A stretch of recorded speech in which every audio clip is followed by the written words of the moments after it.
जब सुने के होई भोजपुरी गाना बस बजे के चाही गाना।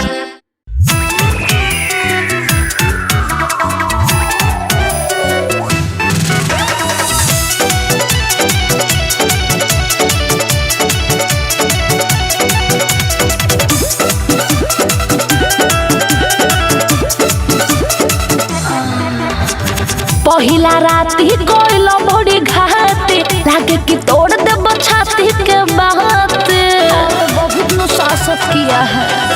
पहिला राती कोइलो बड़ी घाते लागे कि तोड़ देब छाती के बाते दिला दर्द दिया ऐसन ऐसन अरे ऐसन क्या बताएं। जब जैसन तब तैसन जब जैसन तब तैसन ना करे त महरत कैसन।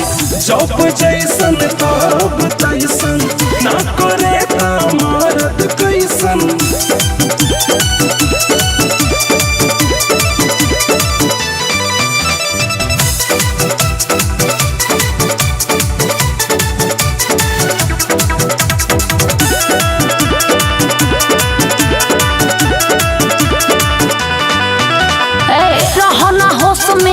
जाला जोश में दिल कमरा मुचकाई हो बथे अलंगिया सूती पलंगिया आवेला नहीं उंघाई हो।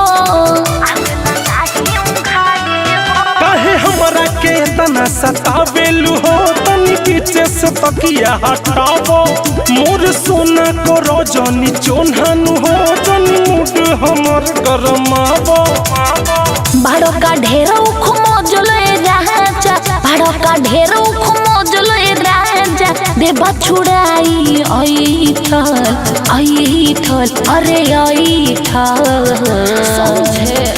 जब जैसन तब तैसन जब जैसन तब तैसन ना करे त महरत कैसन।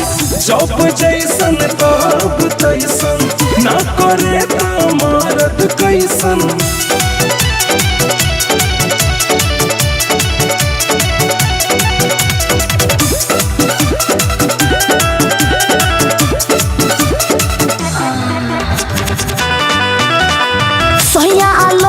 सुरीला रोती है तोड़ला नाकी के नथिया हो तोड़ला झोड़ला मनला ना बतिया है तोड़ला पहलंग के पटिया हो। काहे करेलु झूठो के हालानु हो सुन बतिया हमार मधुबाला कहला दी दर्द के दवैयानु हो सही मीठा मीठा दुखाला। पहिला नाजुक उमरिया राजा पहिला नाजुक उमरिया राजा मोहदेल माथा जैसन जैसन अरे जैसन। जब जैसन तब तैसन जब जैसन तब तैसन ना करे त महरत कैसन। जब जैसन तब तैसन ना करे त महरत कैसन।